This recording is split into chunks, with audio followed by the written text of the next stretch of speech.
I'll just get right into it here. So when I'm working with a player, what I'm looking at is what are their goals? Okay, so number one, what is the goal of the player standing in front of me? So I'm going to ask them, you're here for a lesson, like how can I help? What's your main focus, either in this lesson over the next couple months or over the next year, to help you get to the level you want to get to, no matter what level you're playing at. From there, I want to understand the player and how they move. So I'll explain how I do that here in the presentation. Measuring what they do. So obviously hack motion is a big piece of that. Review the swing and the data, ask the student questions. I think this is an interesting one because I think as coaches, it's really easy to give answers and say, this is what you need to do. But sometimes it's interesting, especially I work with juniors, all the way to players that have played on the PGA Tour, and it's sometimes asking them questions can give you nice insights as the coach. I got the hack motion on actually right now. As the coach, so you can one, if there's concepts that aren't matching the direction you want to go, sometimes it's just clearing up the concept, and then sometimes it's then teaching them the new path. So I think that's an interesting side of it. Creating a plan for feedback, developing a protocol for daily training.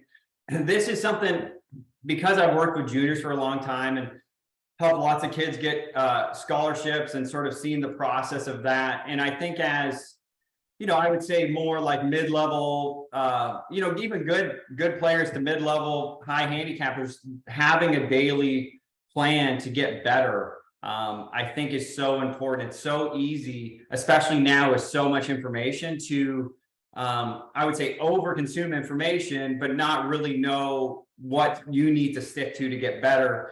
And so I'm going to talk a little bit about that. And then obviously, once you work on this daily protocol for a while, reevaluate, retest, check the hack motion data. Are we making the change that we're trying to make? Okay, so that's what I'm looking at today. So the goal, going back to the player that I'm working with here, what was the goal? Okay, the goal was currently around a 7-8 handicap, wants to become a scratch golfer. So, great goal. I think it would move them up into that. You see that top 3% of amateur golfers there in this sample. So that's a good place to be. You're playing some good golf. Even at 7-8 handicap, you're playing some pretty good golf. So trying to figure out, okay, what's the barrier that's stopping this player from doing that? Like most players, be clear on what happens on the missed shots. So I think as a golfer, the thing that is probably the most frustrating is when you don't know why a shot does what it does. So creating a little bit of a template, was it this, was it this, was it this, instead of 100 different answers that you're coming up with on your own. So creating like a really strict, okay, if you miss one this direction, it was one of these 3 things. So you can let them, instead of thinking about all those other things, it's like, no, let's get back to what you need to do to hit a better shot. And then the final one, be able to easily draw the driver. So this player would struggle sometimes with attack angle, hitting it too much to the right when he was trying to hit a draw, more of a pull fade kind of pattern, which is, I see it sometimes with players. So it's a good topic. So when we're looking at understanding the player and how they move, I'm super lucky that I get to work with the guys at the Vault Performance. They're based with me at Orange County National, and I've worked with them for a long time. Dr. McLaughlin is on the team, Dr. Craig Davies, who works with, I think, around 10 guys on the PGA Tour, and then Dr. Atai Varley, who was screening this player for me. So I'm super lucky that these guys are there because it helps me get a really nice insight of what the player can and can't do, and sort of what's easy for them. So I summarize this. The feedback I get from the docs there is pretty thorough, but I'm trying to just make it real simple so you can sort of get the idea of, okay, what's the best areas for this player, and then what's areas that either he really struggles to do or areas that he needs to improve. So with Bruce here, we had the gifts, hips were strong and good range of motion. Okay, so that's a huge asset when it comes to golf. Shoulders were strong, good range of motion, really solid core stability. Okay, areas to improve: super limited thoracic spine extension, which I'm going to talk about more when we look at his swing and how that factored into how he got to the top of his backswing. Improve how his glutes are firing so he can minimize stress on his lower back. As golfers, most of the time, in every lesson, I say, if you hit a lot of balls, do you get sore anywhere? Because that sometimes leaves a clue. So Bruce would get sore a little bit in his right lower back, and then sometimes in his right elbow. Okay, so it's sometimes can give you a little bit of a clue as a player or as a coach. Okay, maybe they're overusing that area when they're hitting lots of balls. So I just got a little clip here of a quick glimpse of what I'm getting when a Ty's doing the assessment. So he's talking about the glutes here. We have 3 glutes, especially glute max plays major role, and then we got to make sure that you know how to extend your glute. Otherwise, when you do like powerful extension, right? So if you can feel your lower back with the simple one, you're able to extend your body, right? So by the time you create any kind of power, right, it will actually generate that force with your back extension, because that's what's dominating the movement. So Ty was doing the assessment with just the standard glute bridge, where Bruce was going up in a bridge, and he's sort of trying to figure out what muscles he's recruiting to do that. And he's just given some guidance. Again, number one, playing golf without having pain or having an injury definitely makes you want to practice more. You know, if you're in pain when you're practicing, you're not going to want to do the reps. So it's important, obviously, to do things as efficient as possible. And then I noted there just tight 2L, especially on his right side when he was in the assessment there. So going into measuring what we do, okay? So this is an important piece, I think, as a golf coach, and too for the player. You know, like, it's what actually got me into 3D. I used to, like, a long time ago, back in probably 2011, I think it was my 4th year coaching. A biomechanist in Canada had the full AMM system. I had to come in, work, assess all my players, 3D them, and that sort of introduced me to 3D, which for me as a player, I just love the idea of knowing. Like, I just like, okay, I get what you're saying, but like, prove it to me, you know, show me exactly what I'm doing. So this is sort of the tools that I use in my toolbox right now when I'm assessing a player. Obviously, hack motion. I love the efficiency of it. I love that you can do it. I actually was teaching a junior yesterday, and we're working on a certain pattern, and we're on the course. I have it on. I'm recording each shot, giving them feedback. Like, that kind of usability is pretty awesome, you know, like being able to do that. Sports Box is great. Same thing, super convenient. Bull 3D is awesome if I'm looking at if I want to get every data point. And then I use TrackMan this is probably my 13th year using TrackMan. So I've been using it for a while. Again, those are just the tools that I use. Not going to tell me what to do, but it's going to give me some guidance on the direction that I'm looking to go. So this is a little bit of a review of the data that we saw from the swings. I'm going to show you the swings next. Okay, so again, we did the data collection, physical assessment. I'm looking at the TrackMan numbers. For Bruce, I did SportsBox AI, checked out some of the movements. For hack motion, one thing that I do when I'm on the range, I think this is interesting too. So if I just put this up here, right? So when I'm here, before he hits balls, I actually get him to go max extension, max flexion, and then I go max radial, max ulnar, and I can give myself a little bit of a clue of what ranges his body's comfortable in. Okay, so just a little insight and I don't know, there's not a right answer for this, but for Bruce, really good going into extension and radial, not great going into flexion. Okay, so his body was a little biased on the extension side. Okay, that's just, as I'm watching, it's just more information I can use to potentially help the player and not get him to go into a place he's not comfortable with, right? So if, like, for example, say he was, poor for Bruce, poor with flexion, like his wrist doesn't like going into flexion.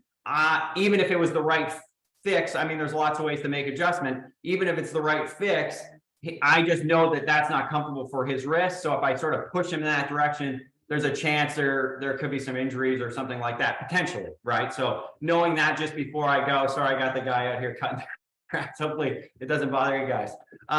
Next step. So asking the player, okay, what are you trying to do in your swing? What is your main focuses in your swing? And does it match sort of the patterns that we're seeing in the direction we want to go? What is actually having the player respond to the movement that we want? So obviously you'll see here, I used hack motion biofeedback for this to give the player some more awareness of what we were trying to do. What is actually making the change? So sometimes they say, oh, I did it, but are they actually doing what they think they're doing? And then from there, what feel can we put to that new change? Okay, so that's some of the process that I'm going through here. And then drills and training protocol, I'll talk about that a little bit more as we go through. So this is the starting point. Okay, so I teach at Orange County National. Obviously, PGA shows on this week. Demo day is about 1,000 feet from my house here, so I'm right down the road from Orange County. So that's where this is. It doesn't look quite like it does here in this picture because now there's tents and everything up there, but it's this is the starting point of Bruce's swing. I'm going to show you face on first. I'm just going to give you a couple key things, okay? Like there's a lot of different layers that I'm looking at a swing on, but right now for Bruce, if I freeze it there, okay? So a couple things that stand out. Obviously, when I put that hack motion on, you'll sort of see the range he's going into the wrist.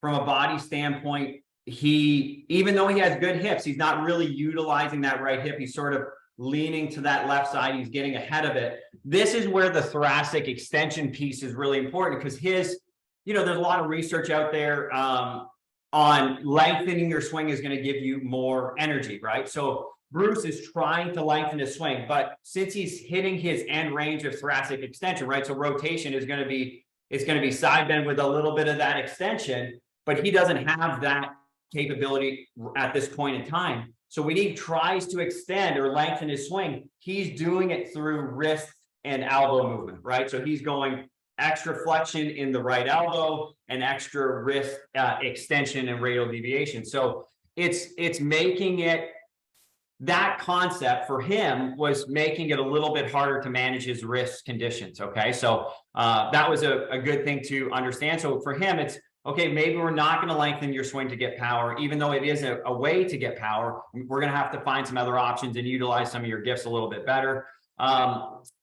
So if I sort of freeze it halfway down here, you can see that lower body starting to shoot ahead. And, even though he's a good player, he's going to struggle with a little bit of a two-way miss and controlling his dynamic lock and his attack angle.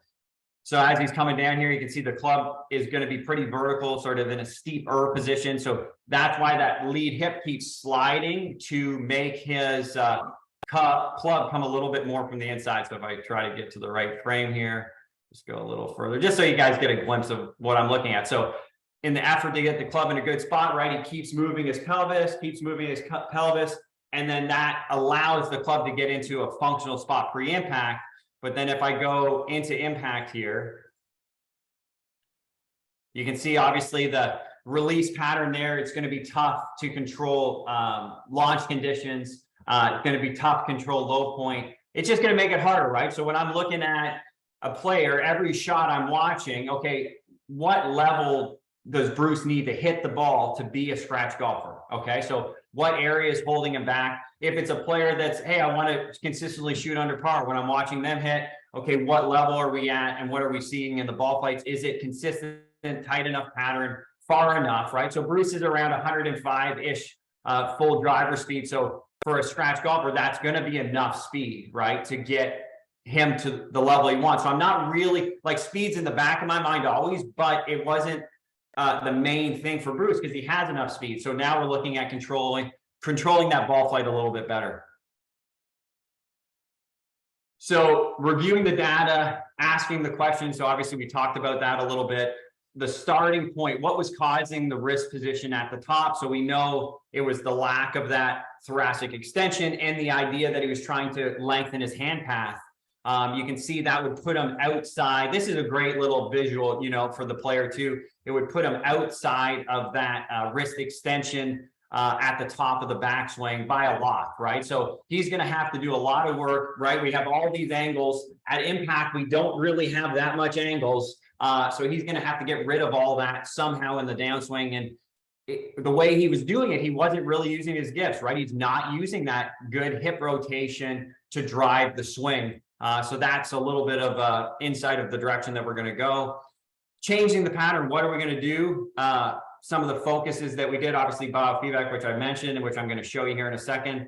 And then the progression, what drills do we need to do? And sometimes I'll go through, you know, 10 different drills and sort of figure out, okay, for this player, which one is he responding the most to? Which is giving us the change that we're looking for? My favorite is, oh, this is really uncomfortable, but I'm watching it and I say, well, that's exactly what we need to move towards. So I'm okay with it being uncomfortable because it's the right pattern, right? So uncomfortable and being causing tension or pain, that's a different thing, but uncomfortable just because it's new, that's totally fine. And then reevaluate. So after we do the drills and work on the new patterns, we just reassess, check to make sure it's making the change that we want to make. So I go here into a little bit of a live look. Okay, so I recorded some of this lesson with Bruce. I'm going to take it into the lesson, and then I'm going to sort of break down some of the pieces. I shortened it down to, it was about an hour lesson. I have about a 3-minute video here, but I'm going to talk through it as we go here. So here is the starting point, the data collection. So right now, that's the reference point. So from your address to your top, you're adding a lot of extension. Yeah. But that's not new for us. But let's do how about this. I'll do feedback on. So this is refining the feel. So I wanted to give him, obviously, biofeedback, hack motion, about as simple as you can get for giving a player a new feel. You know, making sure you're clear on. One of my really good buddies, he said, are we making a change? Or are we improving the swing? Right. So for Bruce, okay, what's the full picture here? Okay, if we change this wrist position, and Hugh, who's talking yesterday or tomorrow, I was just in a presentation that he was doing, and I loved how he put it. You know, what are you thinking you're going to see as a coach when you make this change, right? So for me, it's like, okay, we take out some of that wrist extension. It's going to automatically, right, when I take out extension, it's going to put the club a little bit more behind him, right? So he's not going to have to work so hard. It's going to take out some of the angles, so he's not going to have to shift so much. So that's what I'm thinking as we start this progression, okay? And try to do the wrist. That's not what we want. We want the wrist flexion with the wrist a little bit more neutral. When I'm talking flexion, I'm talking right elbow there. Honestly, your demos are perfect. Like, that's going to be fine.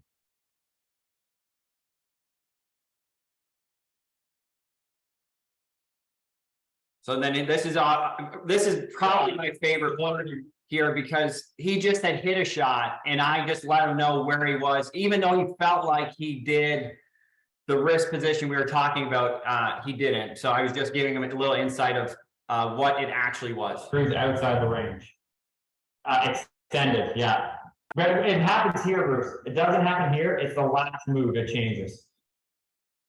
So it was interesting. You'll see at the graph at the end. So his pattern is he actually goes flexion, but when he was going into extension, so even he was like, oh, I keep it flat, I keep it flat. But it's just the last move where you'd see that big change in the range. So here's the biofeedback for like, this is fascinating. So you went from 20 outside to 6. The different sound of impact too for me. So let's do a couple demos. Loading the hip and then getting this noise to come. Do it again. It'll just come on at the top of the backswing for a minute. So this is like invaluable, right? Like he's there. I'm not saying anything. His body's telling. I never tell someone what they're going to feel because I don't know. his body's telling him, okay, when the noise comes on, I'm in the position I want to be. So it's like you can almost speed up the learning process again. And, you know, it's one of those things where obviously there's different ways people learn, but when you really look at it, what is making the change you want? And that's the place I'm going, no matter sort of the feedback I'm getting. If that's for Bruce, it was exactly what we wanted to see. So it's pretty easy to go, okay, we need the biofeedback going here.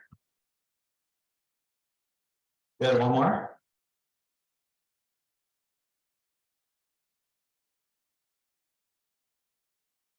And obviously when he's doing that, he's going slow, working on the pattern, working on the feel. And the second part of this is, okay, I always hedge my bet when I'm doing swing change that's going to change impact. Okay, so if he does a great job up here and we still have the old release pattern, typically, right? So we took out a lot of wrists. Now the wrists are releasing as much as they used to release pre-swing change. So I just let him know, hey, our start line at the start, because of our old pattern, is going to be left. Okay, so that's fine. When we add the other pieces in, then we're going to start seeing them fly straight. So just reminding them not to like abort the mission when they don't see it go straight right away, and give them a little bit of sort of like security that, hey, you're still on the right path when you're making this change. Can do anything in the view you try. So I'm looking at, okay, once we make the swing change at the top, how can we start to use that gift, which is its lower body and its hips through the ball? To drive just with that. You feel what I'm doing? Okay, that would be the sense. Yeah, and then you just feel it once, and then you just try to drive it with the good. Different? Yeah. So that's using the lower to produce the energy versus snapping it with the right elbow and wrist. I wonder if that could get into the elbow soreness. Which makes sense, right? I mean, Like, I think it would, right? It's just this repetitive. yeah, a lot of Right now we're here. It's just a lot less range.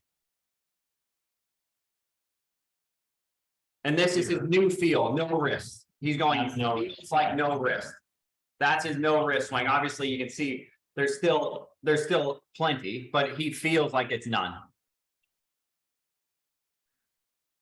And then we're going to a couple drills, which I'm going to Not back. Yeah. get more into It soon. doesn't go back till after. So that's going to cause it will factor into attack angle. So it's there. So how are you going to spin the head? Nice, Bruce. Is it different? Where do you feel that? Feet?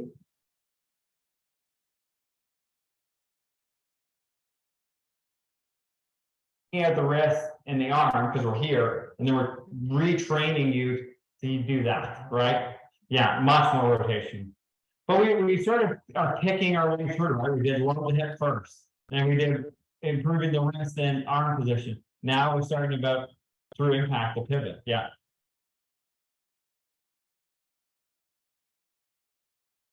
So that's, you know, I thought it's a little bit of a different view. You know, you can actually see it in action, and the steps that we went through to start to make the change for Bruce. And then from there, hang on here, go to the next slide. From there, coming up with this is, to me, part of getting better as a player, you know, being able to move the needle and get better is, what's your protocol? What's your daily training plan? Because I've worked with juniors for a long time, I know if you give them the right direction, right? Like, feels change day to day. I would say the blueprint of how the swing moves for most people is going to stay relatively similar. Over time, we can shift patterns, but you know, what's comfortable is if they don't play for 6 months, you're going to, you know, if Bruce didn't play for 6 months, he'd come back, probably be a little bit of the old. It would likely not be his new pattern, even if we train it. So knowing what your sort of bias are when you're out there playing. So this is the blueprint and drills that we came up with for Bruce to help him make a sustainable change over time. So we have here that one you sort of saw in the video where we did a pause and hit. This one we're doing impact. So retraining the wrist position, retraining the hip position of what impact's going to feel like. Beautiful. So you can see how different the lower body looks there, right? He's actually using the rotation. He has the gift, which is great for golf, being able to use the lower body to control some of the energy and control that club face a bit. You can see here, so in the first video, I have a tripod on his left hip. The second video, I have a head cover on his left hip. So I would say his most dominant pattern was how his lower body would move to get the club in a good spot. Usually, pre-impact position, when the club's traveling the fastest, are the patterns that I see that are the most ingrained. So before, okay, the way that his brain figured out how to hit that ball, okay, with those wrist positions, is he had to drive the pelvis forward, and then that would get the club in a good spot to hit it. If he did pivot before, it wouldn't have been functional, right? It would have been down, left, sort of cutting shots, likely. So that was part 2 of our training process. Part 3 is retraining impact. So I did this a little bit with hack motion too. I was sort of going live like I have it here, just talking about the ranges that I wanted. And then we set up this little training station. So you can see here, I got the tee pre-impact that's relatively square because of the old release of how he was releasing it before. We didn't have much rotation in that lead hand. So teaching him how to rotate the lead hand. You can see how the tees are on either side of the ball to get the club tracking the way we want. So I'll just play that quickly here. Yeah. Yeah. Yeah.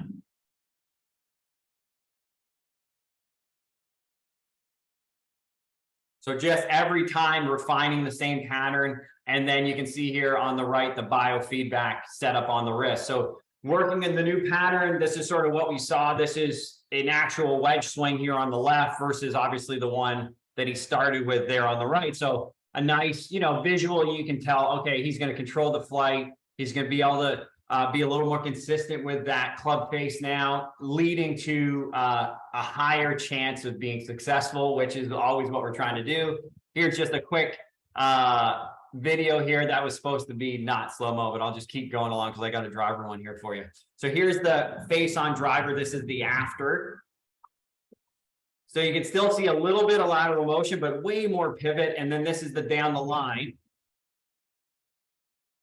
And you can see that ball like this makes a golfer happy. When you see, oh, I've been struggling with cuts, and then you look up and you see the ball looking like this, that is probably 90% of the reason why I coach when I see a player hit a shot like that. And it's just so far away from what their normal was and so satisfying, obviously, like he smoked that thing. So going into, okay, what do we see from the wrist standpoint here? And I know we've been doing, let me just rewind this a little bit here. So if I go to the start, so this one was, sorry, it's not letting me pause it. There we go. Again, the start was 25 outside the range. You can see now, we started with the extension. If I can get it back to the right spot. Sorry, it's just going a little fast. The range was a lot closer. You can see that. I think we started on this swing like at 19 or something, and then at the top it was 20. So we minimized that a lot. Still has a little extra radial. You can still see in the backswing that graph, the flexion extension graph. You see that dip, but that for him, when he felt like it was flat here, when he go to the top, it's actually perfect. So again, matching. I don't have to make it be perfect when we start going back, but for him, again, his wrist extension is where he wants to go. So when I kept him a little bit flexed early, it went to a little bit extension, made the face perfectly square. I didn't have to retrain that. We just did it with the biofeedback feels. So obviously got him into a better spot, increased the odds. How are we doing on time here? I think we're good. Yeah, no problem. We can continue going. Okay, good. I just wanted to summarize sort of the pieces of the puzzle here. So we got the assessment, figured out how his body moves, figured out what his goal was, figured out what his tendencies were from a ball flight standpoint. So once we decided, just a little more insight of the direction we went and why. So as he went to lift his hands above his head, that's when he would have to try to use the extension that wasn't very easy for him to get into. So that's where the elbows came in. So one of our keys were keep your hands below your head. Okay, both sides, hands below the head, and generate the force. Like picture more like a John Rahm. Obviously, he's insane right now, winning everything. But picture more like a John Rahm, right? You know, Bruce, strong guy, strong lower body, giving him a chance to use his gifts, which was, you know, using that lower body a little bit more efficiently, being a little more dynamic in his hand motion in transition, helped him get the handle going forward. The lead arm before, it would decelerate to help him control where the face was.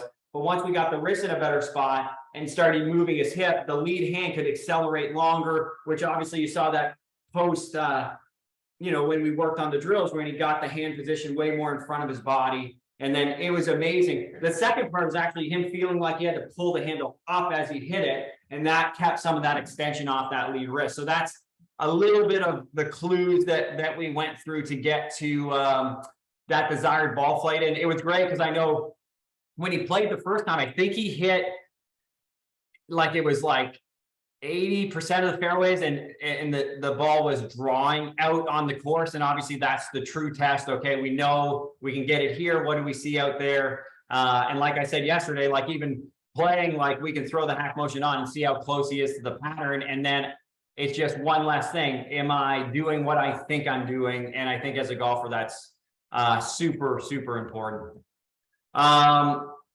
So that's a little inside look at me using the hack motion sensor in action. So if there's any questions, happy to do my best to answer them for you.